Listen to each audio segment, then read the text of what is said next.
Hello, Giants fans, and welcome to your Valentine's Views podcast for Friday. I'm your host, Ed Valentine of Big Blue View. If you're watching on YouTube, please like, share, and subscribe. And if you're listening across the Big Blue View radio network, please subscribe wherever you listen to podcasts.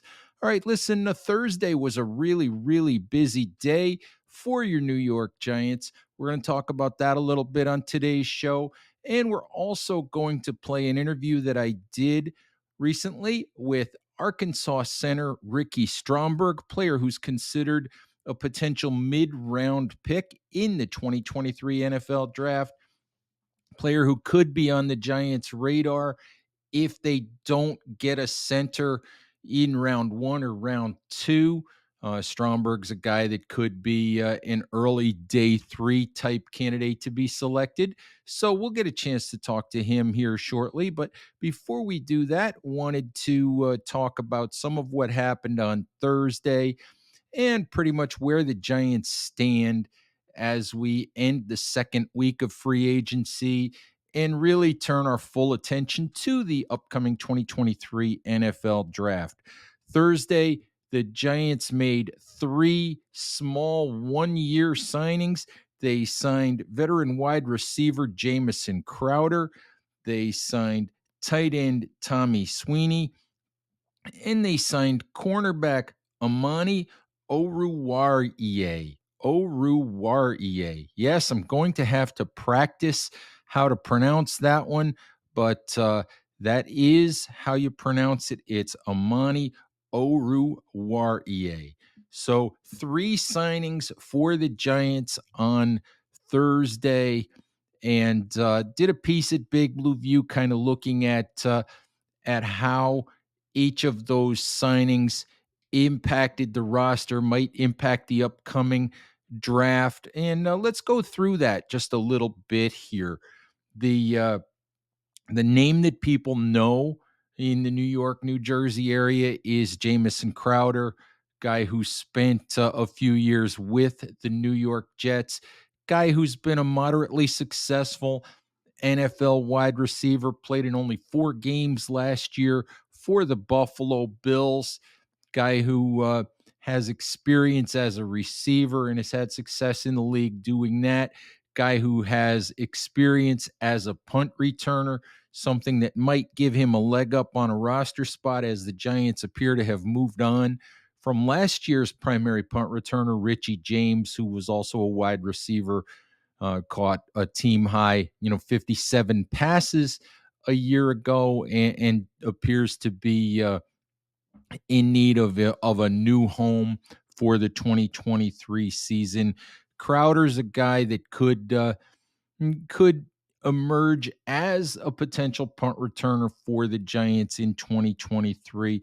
Joins a group of wide receivers that the Giants have added: Paris Campbell from the Indianapolis Colts, Jeff Smith, former New York Jet, a guy who is probably really a special teams player for the Giants in 2023 if he makes the roster, probably mostly depth as a wide receiver, and his impact will more likely be felt on special teams. But I've also found it interesting this week that as the Giants have made their way around to some of these pro days, the Giants sent, I think it was 9 people to the Ohio State Pro Day earlier this week, largely to look at Ohio State wide receiver Jackson Smith and Jigba. Had dinner with Smith and Jigba. Also had a report that Thursday night the Giants were having dinner with Boston College wide receiver Zay Flowers, a personal favorite of mine in the upcoming 2023 NFL draft. And the takeaway for me from those dinners is that the Giants are not ruling out taking a wide receiver in round 1 of the upcoming draft, particularly. And we don't know how the Giants have set their draft board or will set their draft board, but it's kind of a tell that they are interested in guys like Smith and Jigba and Flowers, that they would take them out to dinner. that GM Joe Shane, head coach Brian Daboll are at those pro days. So perhaps wide receiver is still in play at 25 if a guy that the Giants have clearly identified as a player they would like to work with and would have a plan for is available at 25. More likely, though, I think that what the Giants have done here with 1-year deals for Campbell, a 1-year deal for Crowder, bringing back Sterling Shepard to see if he has anything left on a 1-year deal, giving Darius Slayton a 2-year deal. I really think that what the Giants have done here is set themselves up to where they could look elsewhere at 25 unless something unexpected like Smith and Jigba falling to 25 happens in the draft. They have set themselves up to where they could look on day 2 or day 3 for wide receiver help to supplement that room. A guy like Tyler Scott, who we talked to for the podcast the other day, a guy like A.T. Perry, a guy like Tank Dell from Houston might be a guy that intrigues the Giants, although he's only 163 pounds or 66 pounds, I think. But he's a guy with tremendous separation ability, tremendous ability once he catches the football. So I think the Giants are going to supplement that group in the draft, but I think it's more and more unlikely that they do it in round 1 despite these dinners that they had with Smith and Jigba and Flowers.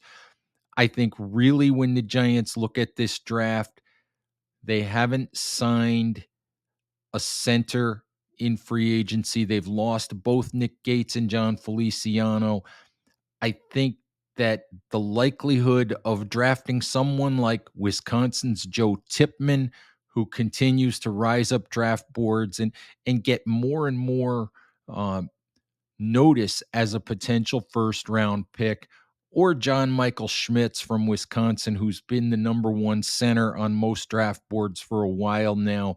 The likelihood of doing something like that at 25, I think, has increased dramatically the way that free agency has worked out. I still expect the Giants to sign a stopgap veteran center guy that's at least got some starting experience at the position to at least hold down the fort while they develop a young player. I mean, they could turn to Ben Bredesen or even Shane Lemieux if they are unable to sign a player, but I think I would much prefer to see them get a guy who's got some real experience playing the position to at least hold down the fort temporarily, and then draft a young player who would take over, if not from the beginning of the season, at least at some point during the season.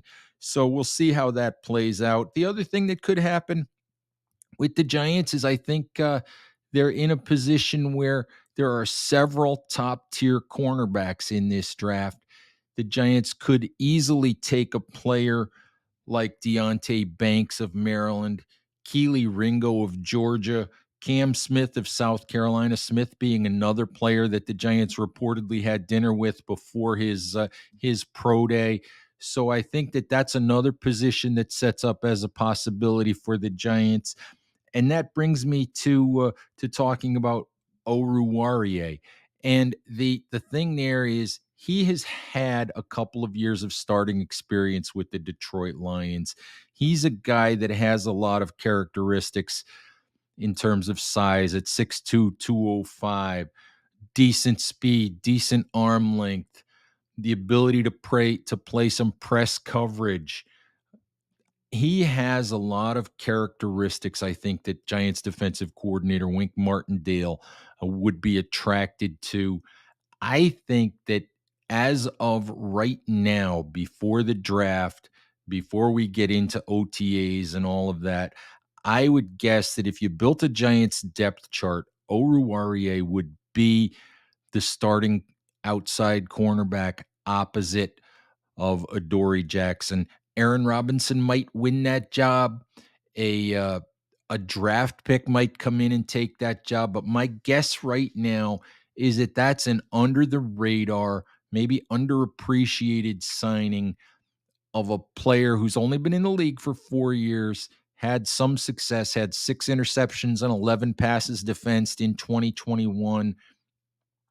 A guy who could come in and play a role for the Giants on defense there. The third signing was Tommy Sweeney, a player that Joe Shane and Brian Dable were both aware of from their days in Buffalo. Shane, of course, part of the front office that drafted Sweeney in, I think, 3 years ago, probably 2020. And Dable, of course, coached Sweeney as offensive coordinator in Buffalo. This is a young man who's a blocking tight end, guy who probably is an upgrade over Chris Myrick, over Nick Van Ett, over those kinds of players. It could play a role. The Giants also have Lawrence Cager as a pass receiving option at tight end. So as a third tight end, in addition to Daniel Bellinger and Darren Waller, of course, who the Giants swung that big trade for last week. So really, when I look at those three signings, what the Giants are doing here is they're using the 1-year contracts. They're probably not spending guaranteed money on any of these. They're veteran salary benefit contracts, most likely, that give the players a little bit of extra money that doesn't count against the salary cap. They're bringing in depth. They're bringing in competition. They're bringing in options. They're filling out their 90-man roster. They still have probably 20 spots left on the 90-man roster to fill, including the draft picks, including undrafted free agents. So we could see a few more moves like this, but I don't think that anything the Giants did on Thursday really and truly impacts anything that they might do in the draft. In a vacuum, those three picks aren't going to stop the Giants from drafting a cornerback or from drafting a wide receiver or from drafting a tight end on day 3 if there's somebody sitting there on the board who they really, really like. So just interesting depth signings, guys who might play a role for the Giants in 2023. If you think about 2022, Joe Shane signed a lot of players like that, 1-year deals, veteran salary benefit deals, minimum contracts, and got a lot of production from guys on those kinds of deals. So could be looking at that kind of thing again. I think last year you got production out of a guy like Richie James. You got Fabian Moreau produced for the Giants on a deal like that. Uh, Landon Collins came in, later in the year and produced a little bit.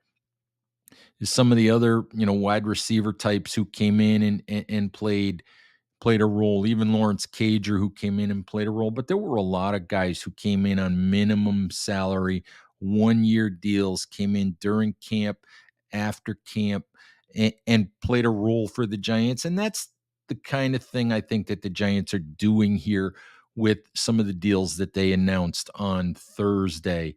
All right, what I'd like to do right now is take a quick break for a word from our sponsors, and when I come back, you'll hear the interview that I did with Arkansas center Ricky Stromberg. All right, Giants fans, as we get closer and closer to the 2023 NFL Draft, I like to get the opportunity to speak with some of the young men who are waiting to find out about their NFL futures here in a few weeks.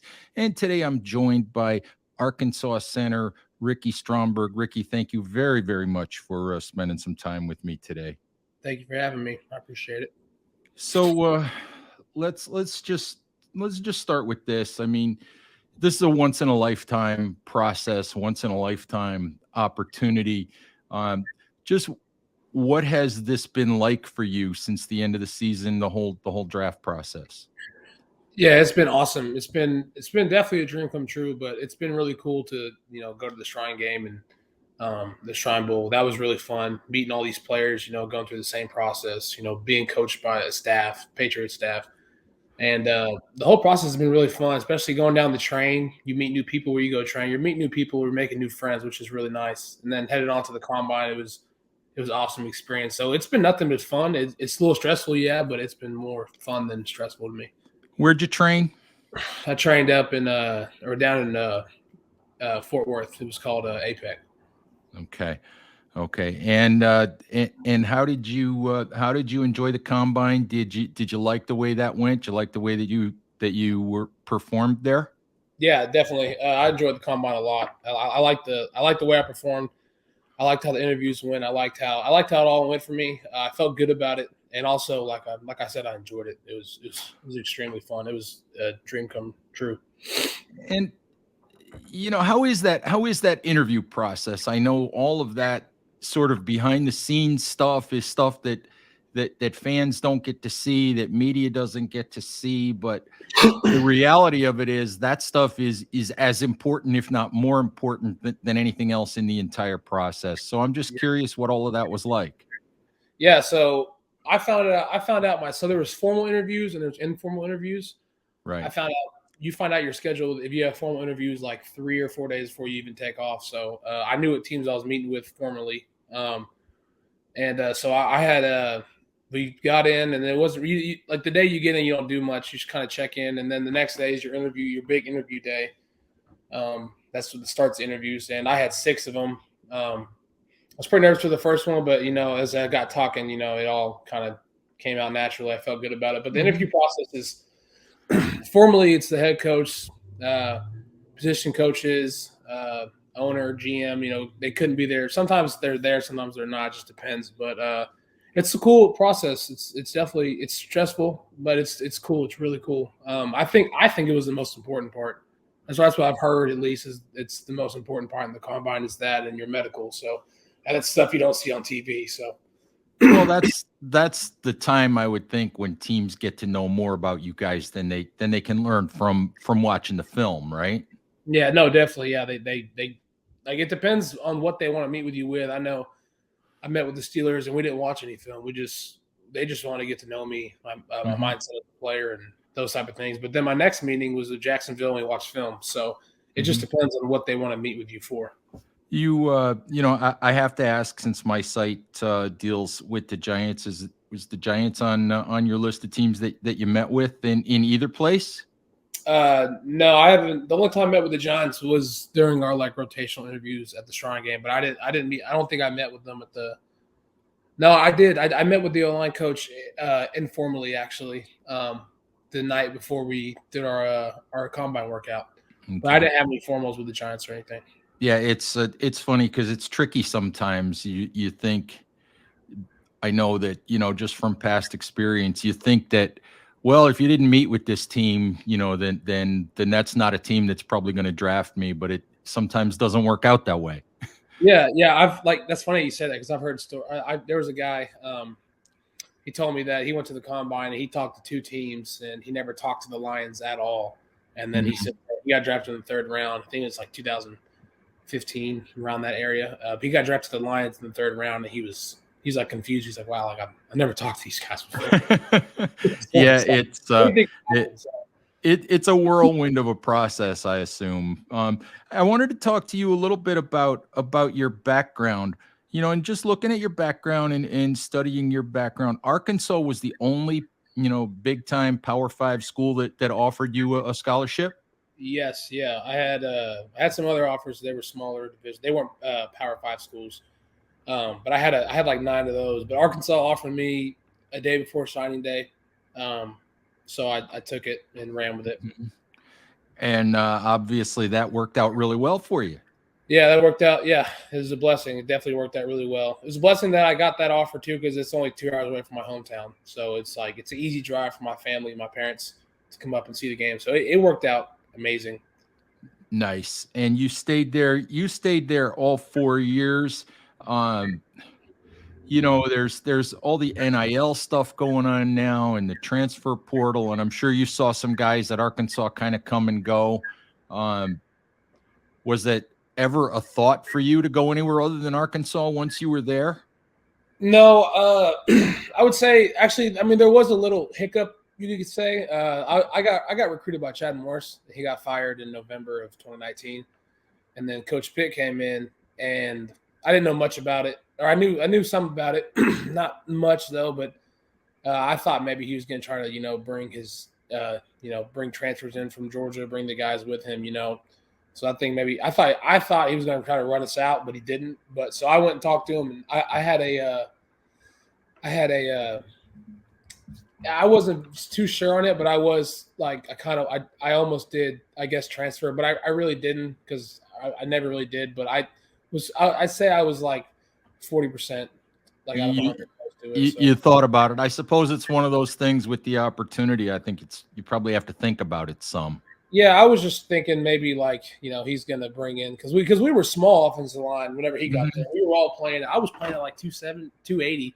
Other guys Hmm. were playing at 290. Like I think we had like a couple guys breaking 300. So it was like we were small and he liked the big guys that can move. So Hmm. I thought okay, he's gonna maybe throw us to the side here. So maybe the opportunity to go, but And it stayed and it worked out. So hmm and did you win? I think is it called the I don't have the name of the award in front of me. Is it the Jacobs Award for being the best blocker in the SEC? Is that what it's yeah, it's called? like Jacob's blocking trophy. I had no idea what it was when I won it. The funny thing Hmm. is, somebody called me who played there formerly. And was like, "Hey, like that's a big deal." Blah blah, and it turned out it was really cool. I was blessed. That was awesome, but I had no idea what it was either at first.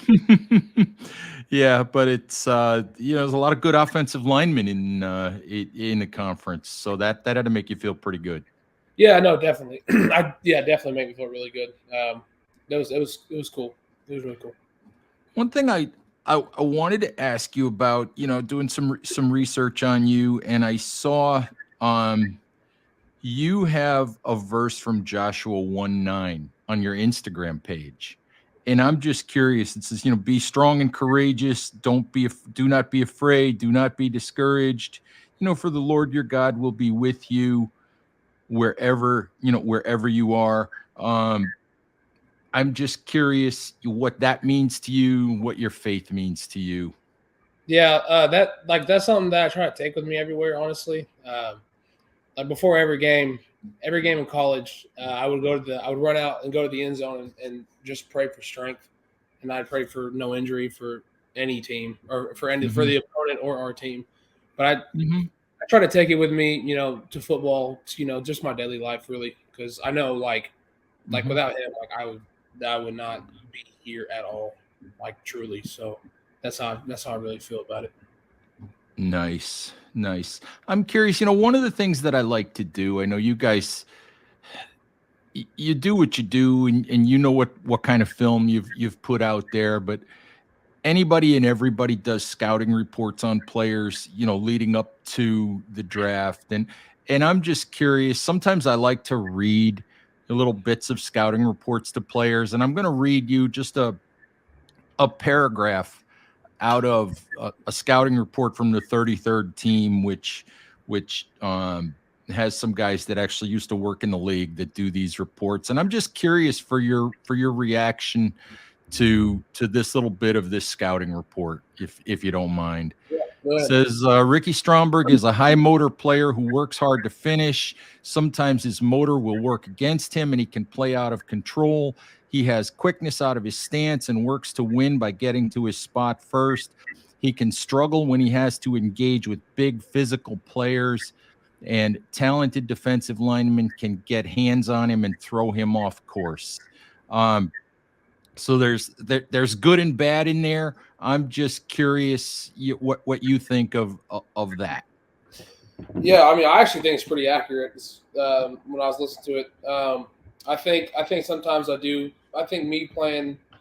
Sometimes I think I do play not too fast, but like the high motor part they're talking about. I think sometimes that does get me off balance.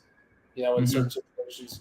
Uh, with the blocking guys who are talented, I agree and disagree. I agree. I guess sometimes like people can get their hands on me first. Sometimes, and that's in football in general. They get your hands on your first. If they get their hands on you first, they can control the Hmm. block. So that's just them being a good player, like hitting me with striking me in the chest with their hands first before I can get to them.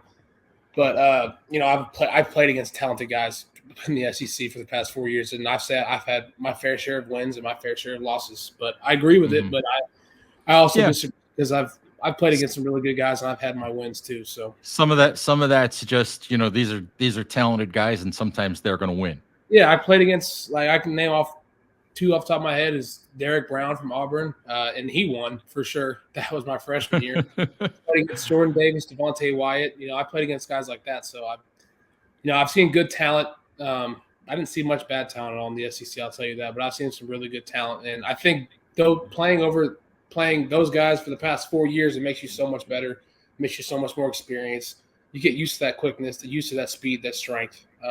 So yeah. Yeah, for an offensive lineman, would you say that the SEC is just about the best, preparation for the NFL, that you can get? I would say so. I would say so for sure in the trenches. That's where I play. I couldn't speak for any other position because I'm not out there, running in space with Mhm. those guys. But yeah, 100% the trenches. I would say SEC is like kind of the mini NFL in a way. Mhm. Uh, it gets you a lot. I mean, that's where you find out, I think, if you're, if you can, go play in the league or not. But I say it definitely gets you prepared. Yeah, there's guys that I've gone against that, they're like Devontae Wyatt, Jordan Davis, like those type of guys. Like, you got to watch a little extra film on them. You got to find some like weaknesses they have. Do they give away signs in their stance, or you know what they do Mhm. schematically, and how you can beat that. So Mhm. yeah, there's some good players. Good players. Yeah. Yeah. If you're pitching yourself to an NFL team, what do you tell them about, why, you're the guy to come in and maybe be their center, for the future, why why should they, if they're looking for a center, like for example, I know the Giants could use one. They haven't had a guy start back-to-back years at center since about 2017. So it's kind of interesting. But if you're pitching yourself to an NFL team, what reasons do you give them?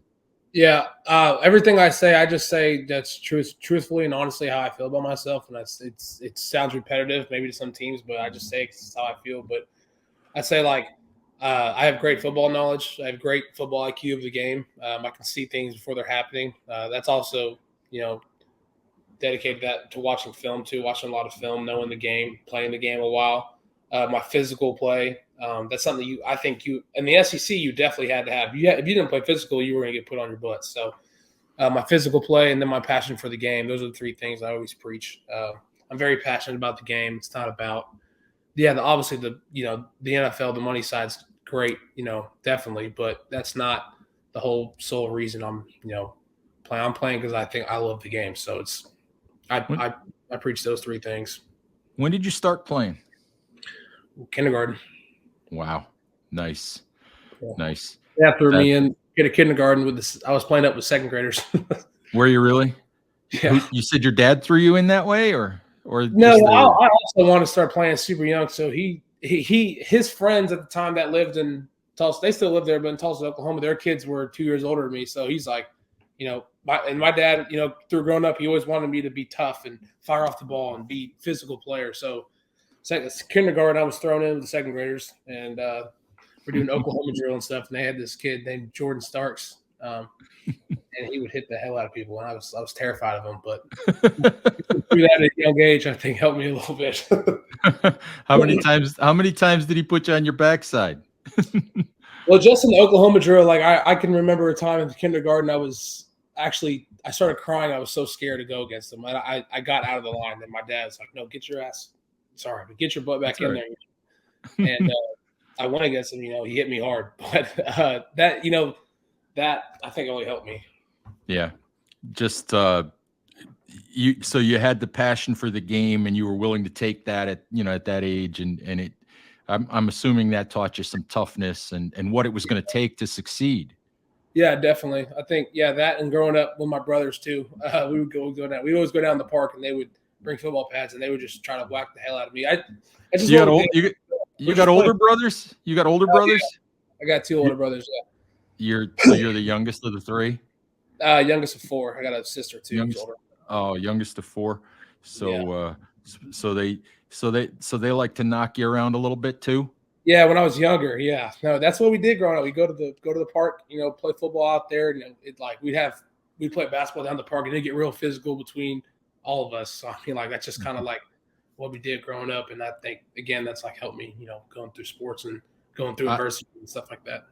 I assume there came a point in time where they stopped trying to do that.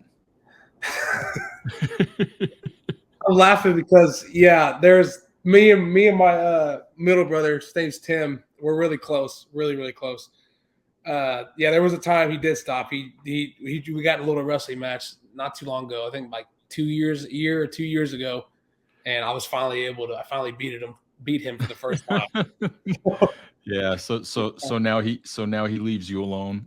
Yeah, I think so. Yeah, they're way back in the day. There came a point in time where I learned to leave my little brother alone too. So Yeah, yeah, so I'm familiar.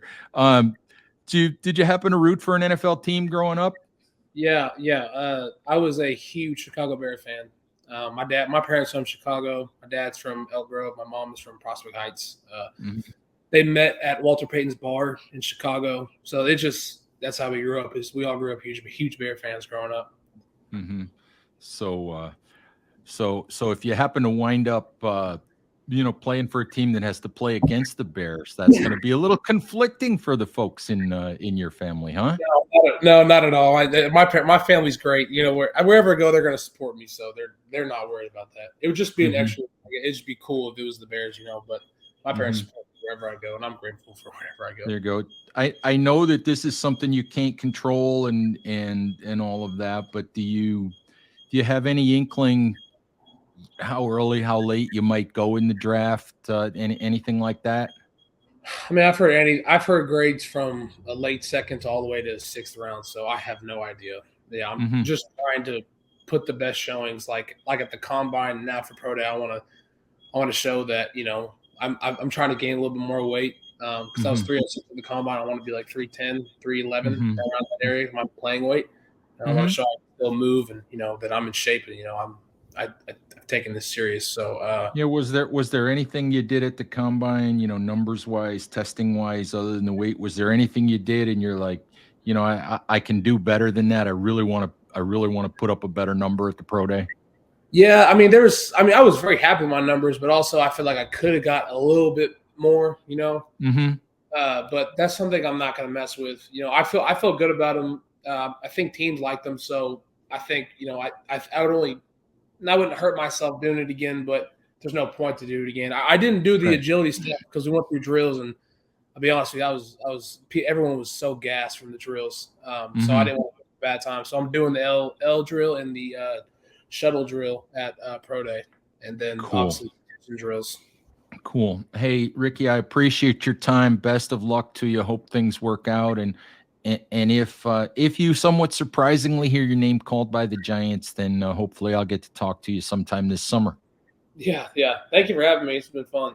All right. Thank you. Appreciate it. All right. Thanks to Ricky Stromberg for giving us some time, for telling us a little bit about his journey to the NFL.